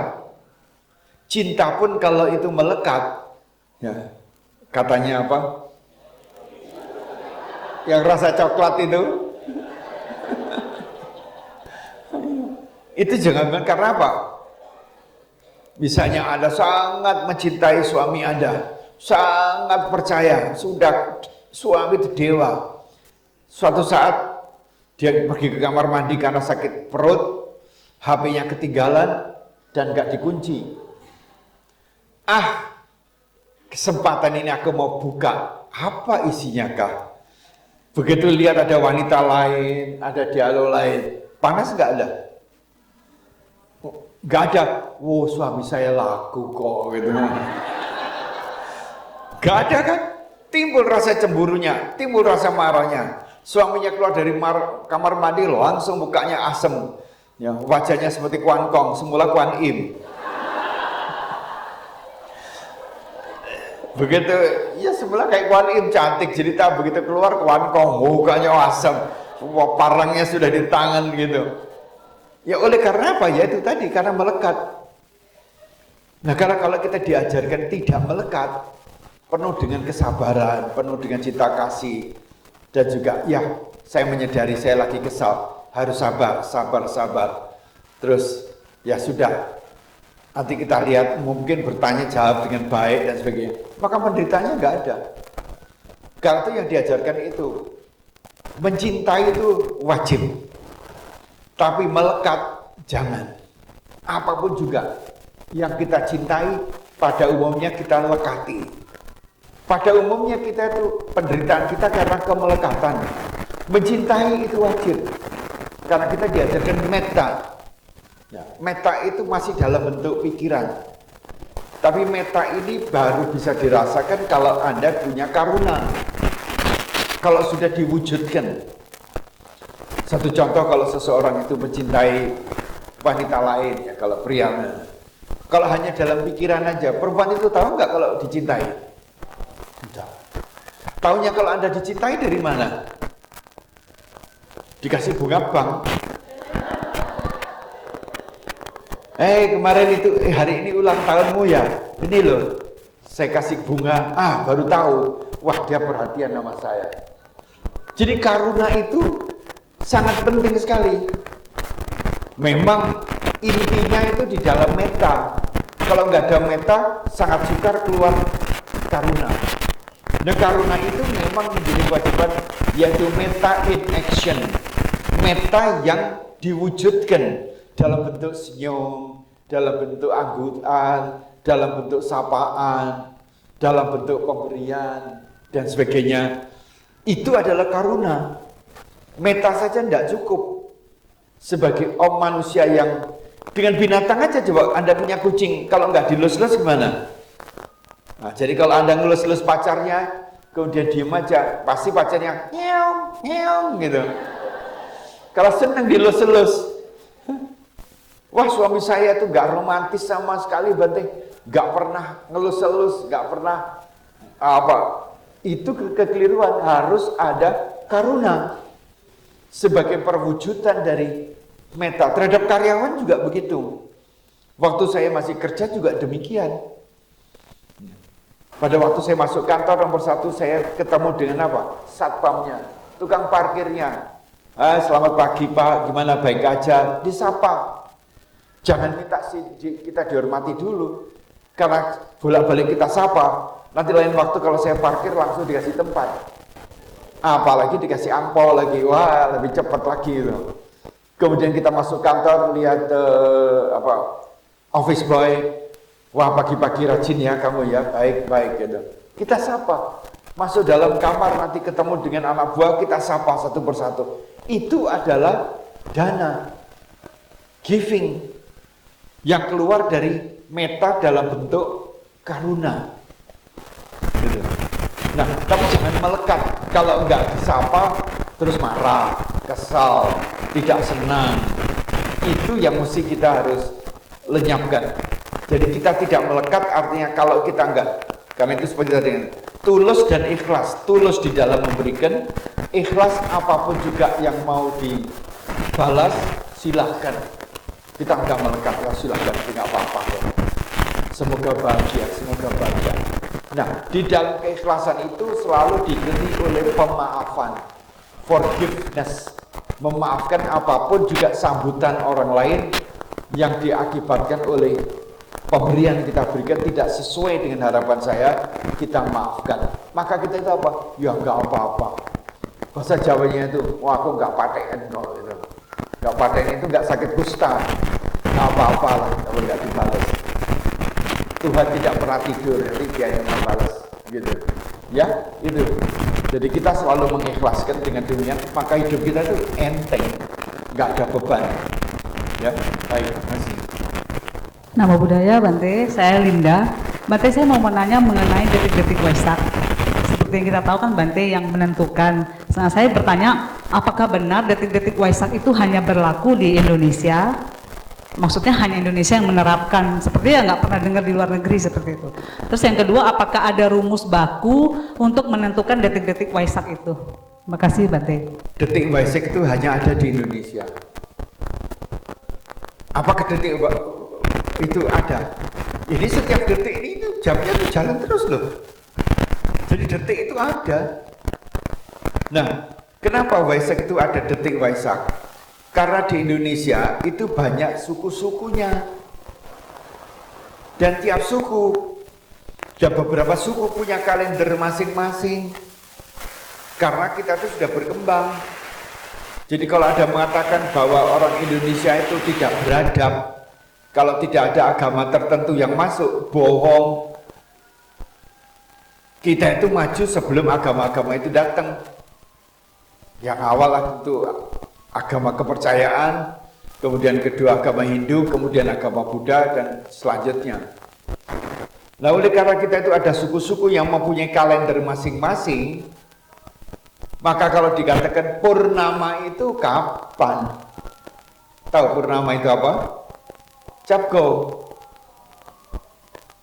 Tahunnya tanggal kapan Cap Go itu tahunnya? Kapan tahunnya terang? Bukan, lihatnya kalender, sobekan itu kalau 15, itu. Bohong kalau lihat bulan terang itu nggak pernah, apalagi mendung begini. Mana bisa lihat bulan? Lihat aja kalender sobekan zaman dulu itu loh. Atau sekarang kalau ada tulisannya 15 itu. Nah, Anda lihat purnama di dalam kitab suci Tripitaka itu nggak ada penjelasannya kapan terjadinya. Nah, kalau orang Islam mengapa ada perbedaan NU Muhammadiyah kalau lebaran Idul Adha? Karena ada perbedaan tadi itu. Kalau orang Muhammadiyah mengatakan kalau sudah Ciidnya itu adalah kalau keluar bulan sabitnya celirit gitu. Sedikit itu sudah Ciid itu. Kalau NU enggak, belum cukup. Harus paling tidak 3 derajat di atas ufuk baru itu Ciid itu. Tanggal 1 permulaan puasa atau nanti Idul Adha. Ada perbedaan. Nah, kita juga gitu. Purnama itu tidak ada definisinya kapan. Kalau bulan terang lah, sekarang tahu nggak bulan terangnya? Enggak. Nah, Jawa juga punya penanggalan sendiri bulan terang kapan. Beda dengan Tionghoa, beda dengan Thailand. Sangga pun, kalau Anda kepengen tahu Cap Go-nya Sangga, lihat gundulnya Biku. Kalau sudah bersih mengkilat itu, itu purnama itu. Gampang, gak usah lihat kalender itu. Lihat kalendernya Imlek itu bisa beda 1 hari.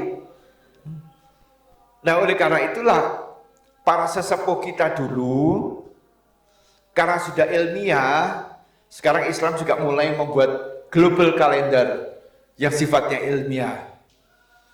Maka dilihat yang disebut sebagai purnama itu adalah kalau bulan, matahari, bumi sama bulan itu terletak dalam satu garis lurus, itulah detik purnama itu. Tapi itu detik, sudah itu sekian detiknya lagi berubah lagi. Karena detik itu berjalan terus itu, nggak pernah berhenti. Nah, oleh karena di Jawa ini ada orang Dayak. Orang Dayak nggak punya kalender. Orang Bali punya kalender. Orang Jawa punya kalender. Orang Tionghoa punya kalender. Sangga itu sudah punya kalender sendiri. Oleh karena itulah maka para sesepuh kita dulu menetapkan Waisak itu kalau melihat kalendernya, kalender posisi, dan itu ada bukunya tebal segini. Jadi 10 tahun lagi kapan Waisak itu sudah bisa dilihat itu. Karena apa? Ilmu pengetahuan sudah berkembang. Jadi tidak ikut tradisi saja. Tidak ikut tradisi saja. Oleh karena itulah maka untuk tahu itu sekarang ini dengan zamannya komputer, Anda bisa sekarang pun Anda bisa buka itu HP Anda.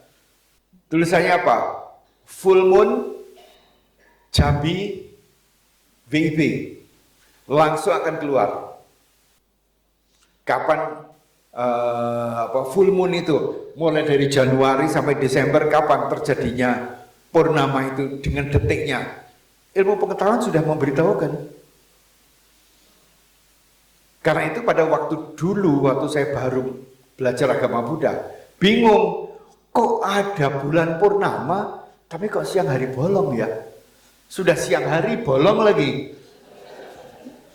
Waisaknya jam 11 siang gitu loh. Pernah kan terjadi itu?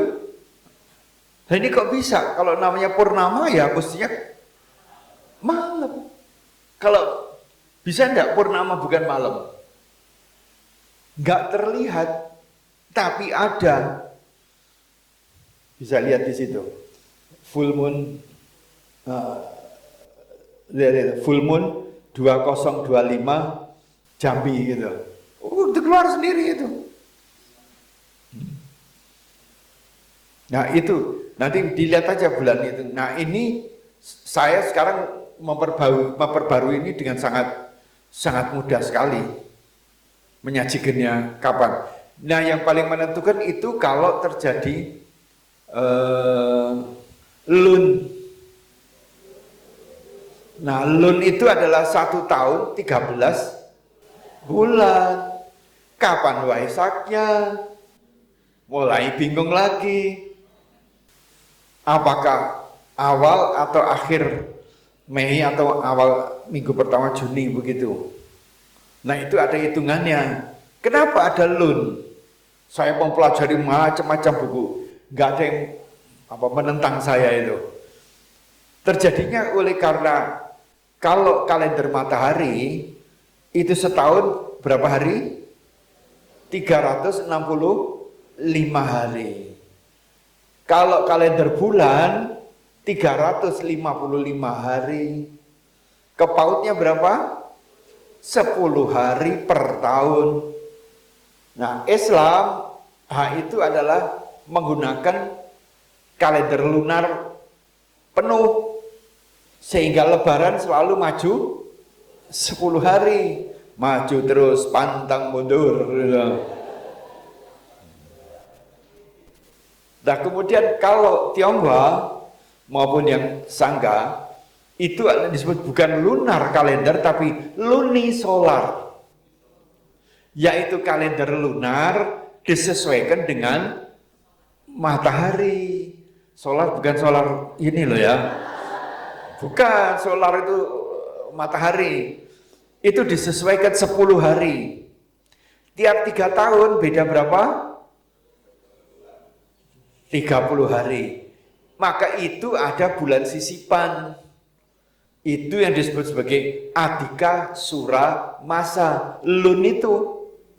Supaya apa? Tidak pernah maju terus. Waisak itu selalu Mei atau akhir Mei. Bisa sebulan, bulan Mei bisa 2 kali. 1 Mei, 31 Mei bisa. Nah kalau ada 2 bagaimana? Biasanya kalau menurut itu diambil yang paling belakang. Yang kedua. Kalau Sri Lanka enggak, pokoknya Waisaknya Mei ya sudah itu, mau depan mau belakang enggak. Itu keputusan bersama, tetapi kita menganut apa yang dilakukan oleh para sesepuh kita, maka dilihat dari ini. Bisa ketemu? Ketemunya ada itu.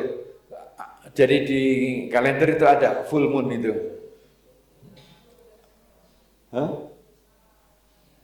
Oh tahun ini ya. Tahun ini 12 Mei ya. Ya 23. Itu ada setahun ada. Nah, jadi itu Bu ya. Jadi memang satu-satunya karena apa? kita bertengkar mengenai Waisak nanti gak ada habisnya. Menurut orang Jawa begini, menurut orang Tionghoa begini, Sangga begini. Sangga punya aturan sendiri, negara menetapkan sendiri untuk hari libur nasional. Perkara umat Buddha merayakan tanggal-tanggalnya beda-beda sedikit, ya nggak apa-apa. Untungnya umat Buddha tidak mengenal tidak sahnya beribadah, tidak punya. Fleksibel orang Buddha, mau Waisak hari ini boleh, besok boleh, lusa boleh. Karena ada perbedaan antara tradisi Theravada sama tradisi Mahayana itu agak beda, gitu. Karena di dalam tradisi Mahayana semua hari raya Buddha itu tidak selalu jatuh pada bulan purnama. Kalau di Theravada kan pasti purnama, asada, magha dan sebagainya gitu. Kalau Mahayana enggak bisa jatuh. Kenapa? Ya perbedaan di dalam sejarahnya dan perhitungannya. Maka internasional mengatakan the Buddha Day itu adalah Waisak. Dan pada Mei, bagi mereka yang merayakan tidak pada hari itu, tetap dihormati masing-masing. Inilah yang merupakan semangat Bhinneka Tunggal Ika internasional. Nggak usah, wah bukan itu, wah enggak, silahkan. Kan sekarang ada hari lahirnya Bodhisattva Majusri, hari lahirnya Maitreya, hari lahirnya, ya silahkan aja bagi yang percaya. Karena misalnya lahirnya saya itu 1 April tahun 41 tadi. Menurut kalender Jawa, Tionghoa kan beda. Nanti saya pada waktu nanti jadi sarjana 1 April tahun 65.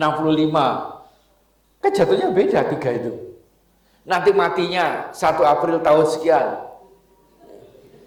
Nggak akan sama lagi. Jadi itu memang makanya kita menggunakan rasionalitas itu gunanya itu situ. Supaya apa? Menjaga samagi, menjaga kerukunan. Beda merayakannya boleh saja menurut kalender Tionghoa. Jangankan begitu. Ya, seseorang lahirnya usianya berapa? Hah? 62. Menurut kalender apa? Masih. Menurut Tionghoa berapa? Nah, coba beda sudah. Hah? Bisa bertengkar enggak itu? Bertengkar. Kalender Jawa bisa beda lagi. Jadi karena tergantung kita menggunakan kalender mana untuk menentukan. Nah, nenek moyang kita zaman dahulu itu sudah bersekutu. Waisak adalah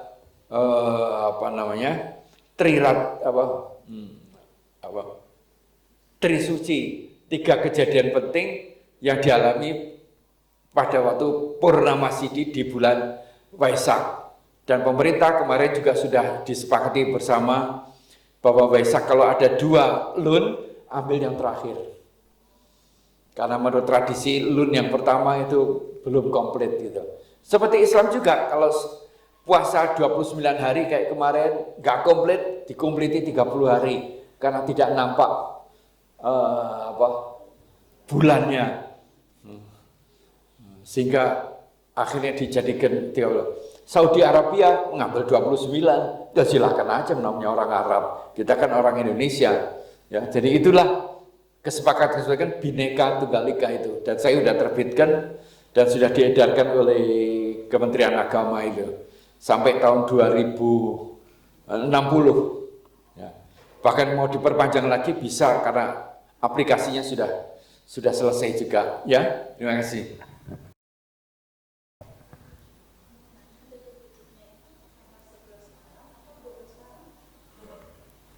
12 malam. Ya, bukan 11 malam.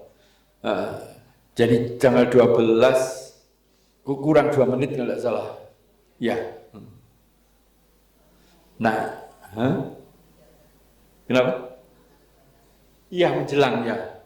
Jadi pokoknya nanti kalau dia meloncat masuk ke 13. Kebetulan 13 juga hari libur bersama. Nah, tapi kalau orang dagang nggak kenal ya libur bersama ya. Kalau orang kantoran baru bisa penetapan libur bersama itu tanggal 13. Karena itu terserah Anda sekalian mau menyelenggarakan puja baktinya tepat atau juga siang hari juga bisa menyelenggarakan puja bakti bagi mereka yang masih muda, anak-anak, wanita, daripada datang malam-malam nanti pulangnya nggak aman. Ya bisa diselenggarakan siang hari, kemudian malam bagi mereka yang mau ingin ya bersama-sama tengah malam juga bisa. Yaitu tergantung dari kepala wihara yang bersangkutan untuk mengatur siang hari bisa jam setelah makan siang, dana makan siang, terus perayaan Waisak, puja bakti Waisak siang, malam itu hanya mereka yang bersedia saja juga bisa. Ya. Nah, itu kepala wihara yang menentukan. Karena di dalam agama Buddha sekali lagi tidak ada sahnya agama. Karena agama lain ada, kalau sudah dinyatakan ini hari raya begini masih puasa, itu batal puasanya. Kalau di agama Buddha kan tidak ada. Ya, baik, terima kasih. Bante, kayaknya saya aja yang bertanya ya. Malah ya. Bante, saya tuh mau bertanya gini Bante. Bagaimana kita menghadapi tetangga atau orang-orang yang tiba-tiba dia menegur dan memarahi kita. Padahal kita tuh sebenarnya kan pengenal Dhamma Bante.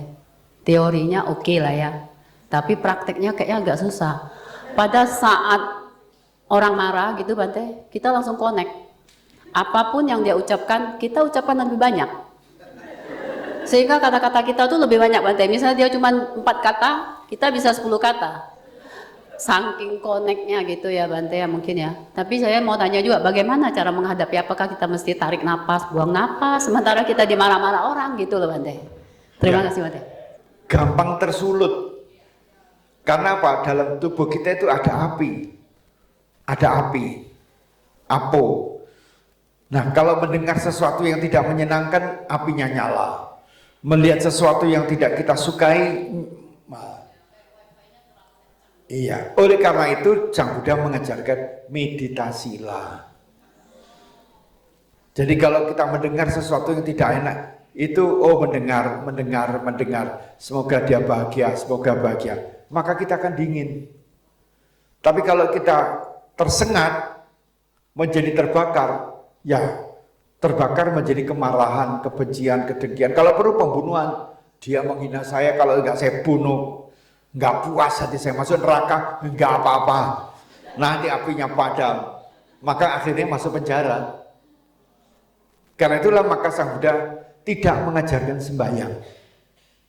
Yang diajarkan adalah kontrol pikiran dan perasaan Anda. Control your mind and your heart.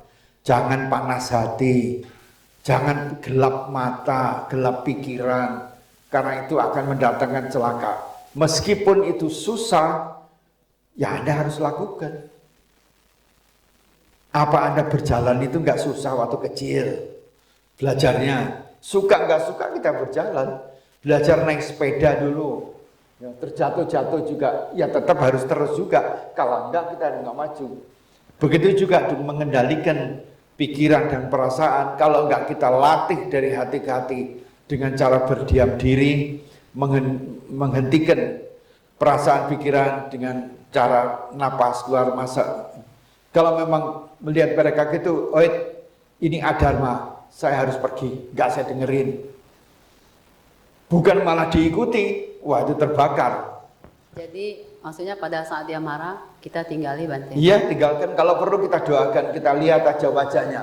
Kalau marah gitu cantik nggak ya? Loh iya, saya ngajarin begitu. Kan biasanya kalau marah kan bibirnya, wah, tambah gitu terus. Karena Anda memiliki apa? Pengendalian diri. Anda memiliki meta. Dengan cara melihat begitu, Anda marahnya akan kendor. Tapi kayaknya sulit Bante. Terus terang aja, kalau dimarah gitu Bante, masalahnya kita tuh Nah begini, kalau Anda nggak mau sulit, silahkan marah. Kan ada lagunya. Mau tapi marah, marah itu ya Bante ya. Coba nyanyi coba. Mau marah, asal jangan Kau putus tali cinta kan gitu. Kan ada lagunya itu. Berarti kita nggak peduliin ya Bante. Maksudnya dia marah-marah. Kita nggak peduli peduliin. tapi kita dengarkan. Bukan di sini, kupingnya. Waktu marah itu, ini salah saya apa enggak? Kalau itu salah saya, ya saya minta maaf. Kalau bukan salah saya, ya saya minta maaf juga apa-apa supaya dia dingin, supaya dia tenang. Tidak gampang. Ini pelajaran Dharma. Anda tidak bisa mengenal Anda sendiri kalau nggak ada orang kayak begitu. Kalau Anda kayak begitu, Anda tahu, oh kelakuan saya itu masih buruk ya, marah dia, saya marahin lagi. Iya, kalau kita lagi tenang memang kita bisa Bante menghadapinya. Kayaknya kalau misalnya kita bilang, oh ini mungkin karma buruk kita berbuah. Tapi pada saat kita panas, kita langsung bisa jawab Tinggalkan. secara spontan gitu loh Bante. Tinggalkan.